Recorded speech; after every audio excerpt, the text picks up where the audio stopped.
We are halfway through 2025, and I want to talk about my favorite reads so far for the year. So stay tuned and watch this video.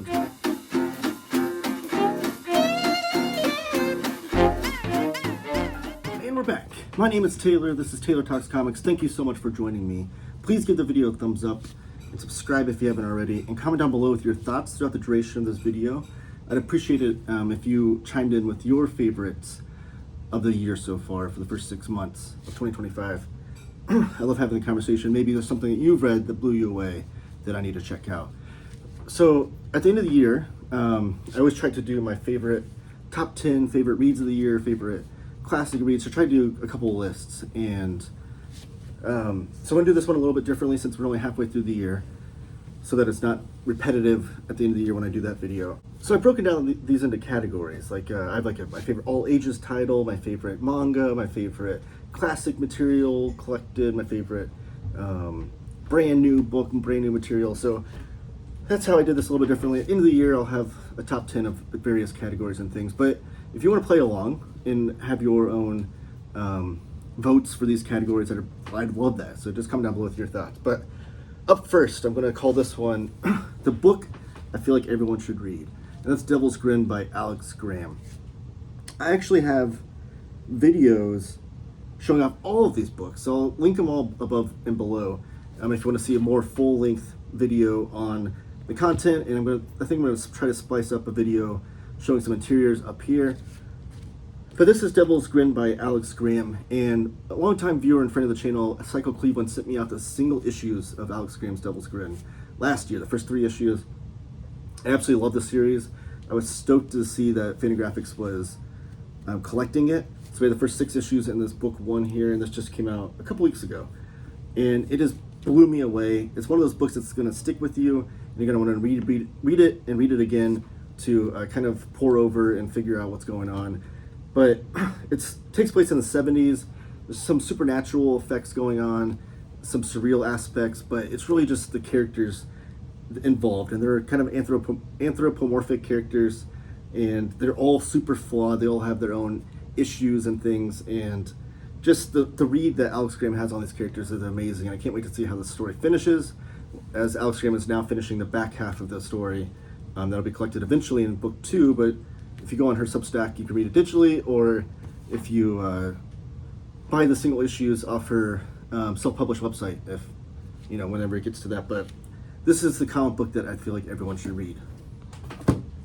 Up next is my favorite horror read of the year so far, and longtime viewers of my channel know that I love horror comics. And last October I did this, and I'm going to do it again this October. But I did 31 days of horror comics. I have a playlist set up for that if you want to check that out, of all 31 days I did last year for different horror comic topics. So I love horror comics. It's one of my favorite genres. But my favorite horror read so far this year is Mansect from the Smudge imprint, and Living the Line is the publisher. And this is Mansect by Koga Shinichi.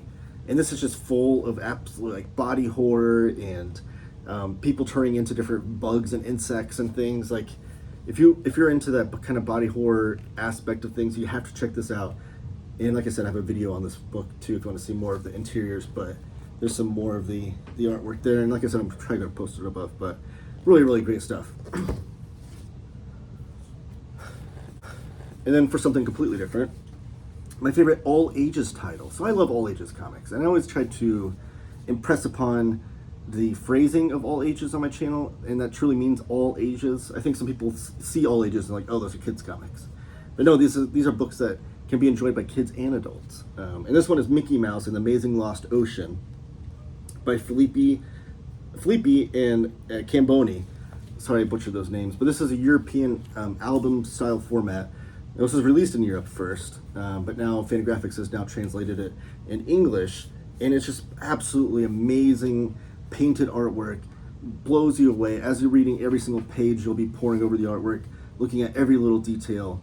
As it's just an amazing adventure comic that's both underwater and in the air, as Mickey Mouse is trying to find treasure and go against his ultimate rival, Steampunk Willie, instead of Steamboat Willie. But really, really great stuff. Can't recommend it enough. You can read it with your kids and enjoy it. You're both get a kick out of it. and that was by Fantagraphics. And up next on my list is my favorite European comic of the year that I've read so far. I love European comics. There's so many comics that come over there that haven't been translated in English, and I'm always excited when more have been translated in English. The one I picked is Sherlock Holmes by Cyril, Lieron, and Benoit, Dahan. Again, highlighted this on my channel, blew me away. Sherlock Holmes, obviously, a character that nobody needs an introduction. Influenced so many different other characters, great mystery. But the thing that makes this graphic novel so special is the innovation to the medium of comics. I always love when a cartoonist or artist pushes the medium of comics and what you could do with it, and the ways that you can tell stories by using things with the sequential art that you can't do in movies or anything else. It really puts the medium of comics on a pedestal that it deserves. And Benoit Dahan did an amazing job with the art in this, and I can't wait for the next volume to come out of Sherlock Holmes by the same creative team, and just blew me away with the artwork. Truly, truly great stuff. My favorite manga of the year, so Mansect was a manga, it's my favorite horror read, but my overall favorite manga of the year so far has been Search and Destroy by Atsushi Kaneko. Now this is a retelling of Osamu Tezuka's Dororo, I can't ever say that title, but it's done in a cyberpunk style. So Tezuka's original story was like a samurai tale. This is done like cyberpunk dystopian future, and the artwork is absolutely mind-blowing, action-packed, gory at times. The tech involved is great, and I just can't wait till the third volume comes out. Third volume comes out later this year, and it'll complete the series. So there is a chance that we might see Search and Destroy as my favorite manga of the year whenever I see how the chapter concludes, but it's all the story of this girl that's trying to find out who she really is and find her original body parts, which is crazy that in this world that body parts can be traded and stolen and transposed onto other bodies and things, and it's all about who's actually fully human, who's fully robot, who's a little both, and they're all kind of warring, and amazing stuff. That's my manga of the year so far. My favorite omnibus of the year. So I'm part of a lot of communities that read these omnibus editions from Marvel and DC, and I love the format. And this is my favorite omnibus of the year so far. This is Suicide Squad by John Ostrander. I have a video that is dropped on this book. It's my favorite. It's such a good story. I've read this before in trade paperbacks, but this omnibus actually includes a lot more of those issues that were not in those trades. So it's kind of a thrilling experience to read those, especially the Legends 6-issue series written by John Ostrander, artwork by John Byrne. But it's just this like ragtag team of misfits, villains, C&D list villains that are thrown together to go on these missions in order to commute their sentences to be free. So they're in prison.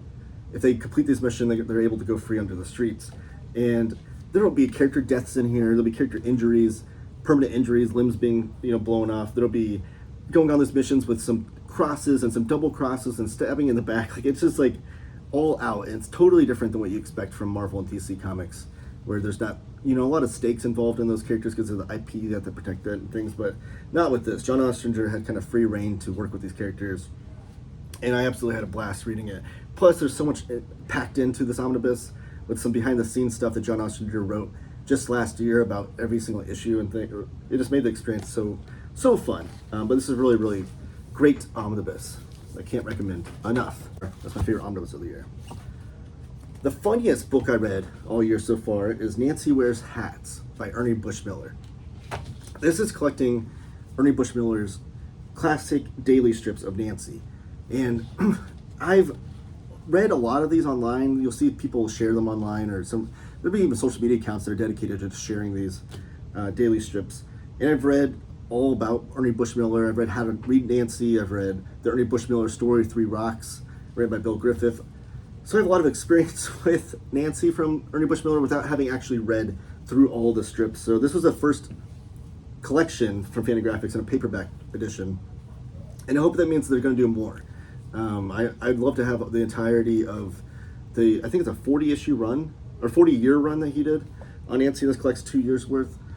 I'd love to have the whole thing on my shelf. These strips are so funny. They range from just being like funny gag strips to also being super surreal and just playing with the format of comics, which is not something you typically see with newspaper strips, but Ernie Bushmiller is a master of comedy, and this one makes me literally laugh out loud while reading it, which a lot of comics aren't capable of doing. My favorite overall collection of the year is Sky Masters of the Space Force, the Sunday strips by Jack Kirby, Wallace Wood, Dick Wood, and Dave Wood. And there's some Dick Ayers work in there too. But this is put out by the Kirby Museum via Zoop, the crowdfunding platform. And the reason why this is my favorite collection of the year is everything that it contains. It contains the 54 strips, Sunday strips that Jack Kirby did with inks by Wallace Wood or Dick Ayers throughout it. But this book is 140 pages, so 54 strips, 1 page each. There's still 90 pages left. And that's because it's dedicated to so much historical account, so much behind the scenes of this strip and things. And I love comic book history. I love Jack Kirby. So Jack Kirby comic book history with 90 pages plus of it in this weird little era of his career, I couldn't get enough of this. I read this book a couple times. There's even like anecdotes on every page of the Sunday strip with things like little director's commentary type deal. Just so much great stuff. And this took place in between. Jack Kirby was with DC Comics and made Challengers of the Unknown. And then he went on to do this newspaper strip, which was one of his goals for his career, was to do a newspaper strip, because he thought that was like the pinnacle of doing comics, because it was at the time. But then things go awry, which you'll find out about here. There's court cases involved, people suing other people. And then he goes to Marvel and starts Fantastic Four. So we have like Challengers of the Unknown, Sky Masters of the Space Force, where both kind of Jack Kirby working with that adventure sci-fi strip before he gets into the Fantastic Four. Really, really great stuff. I have a video on my channel showing off the daily strips in a hardcover, but it was a great experience to read these Sunday strips. So it's my favorite collection of the year. My favorite, I don't know how to describe this. It sounds like the last one, but this is like collected older material, because a lot of the books that come out every year, some of them will be brand new material, some of them will be older material. And this is older material, even though it's not super old. But this is Jaime Hernandez's life drawing, and this is collecting some of his strips from the Love and Rockets issues, dating back to like volumes 2, 3, and 4, which 4 is what they're currently on. So some of the material is just a few months old before this book came out, but some of it's a couple of years old. So that's why it's my older material book. It's not brand new to this format, but I digress. Jaime Hernandez's Hopi and Maggie stories from Love and Rockets are some of the richest, greatest characters of comic book history. I've heard people call it the great American novel for the comic book format, and I can't disagree. The fact that Jaime Hernandez has worked with these characters for over 40 years, and all of them have aged in real time from where we first met them, and getting to see them progress through the years, through all of the different lives, turmoils and things, and of just growing up from being a teenager to going to be young adult to being an older adult with kids and marriages and failed marriages and things like that. It's just really, really amazing to see these rich characters just age through the years. And this was really, really amazing. So I've read a lot of, I guess you can see it right there, the first 50 issues of Love and Rockets, which is considered volume 1. But volumes 2, 3, and 4, I've only read a little bit here and there, dabbled. But this made me want to go back and collect all of the stuff that I've been missing out on from volumes 2, 3, and 4. And so it's been kind of a fun journey for me. But yeah, this is my favorite collection of older material. I'll come up with a better category name when I get to the end of the year. And then my favorite comic book of the year so far with brand new material is Precious Rubbish by Kayla E. This blew me away. If you want to see someone work with the format of comics and play with it in a way that's going to be like, that uses a very serious, very damaging, very emotional subject matter, but using it in a way of these like children's comics and children's activity books. It's such a like topsy-turvy kind of way of experiencing a story, and it was done brilliantly. This is Kayla E's debut graphic novel, and some of the stuff had been collected before, but this is the first time I'd ever read it, first time it's ever been collected in a total package and served off this way. That wasn't just mini comics that were being passed out at conventions and things. Absolutely blew me away. My absolute favorite read of the year. It's gonna be hard to top it going forward for the next 6 months of 2025. But I can't recommend this enough. You have to check this out. It's not for the faint of heart. Don't be, don't be thrown off by the children's art style, because it is very, very serious subject matter. But that's it. That's 10 books that I absolutely love this year that I've read so far. There'll be plenty more for the rest of 2025 that I haven't shown off, and plenty that I did read in the first 6 months that will show up on these lists at the end of the year. But I just want to do kind of a fun, categorical way of talking about some of my favorite books I've read so far. And I want to know your thoughts. I want to hear what your favorite reads of the year, favorite all ages title, your favorite old collection material, new collection material, favorite collected edition, your favorite manga, all that stuff. Put that down in the comments down below. Give the video a thumbs up. That really helps the channel. It goes a long way in the YouTube algorithm, putting my channel in front of other comic book fans' eyeballs that don't know my channel exists. And subscribing, hitting the bell notification, all those things go a long way. And I can't appreciate it enough. It doesn't cost you a dime, just a little bit of your time. Thank you for everyone watching this. Thank you for everyone that's ever watched my channel, subscribed to my channel. I can't thank you enough. And you know what? One last thought. Keep talking comics.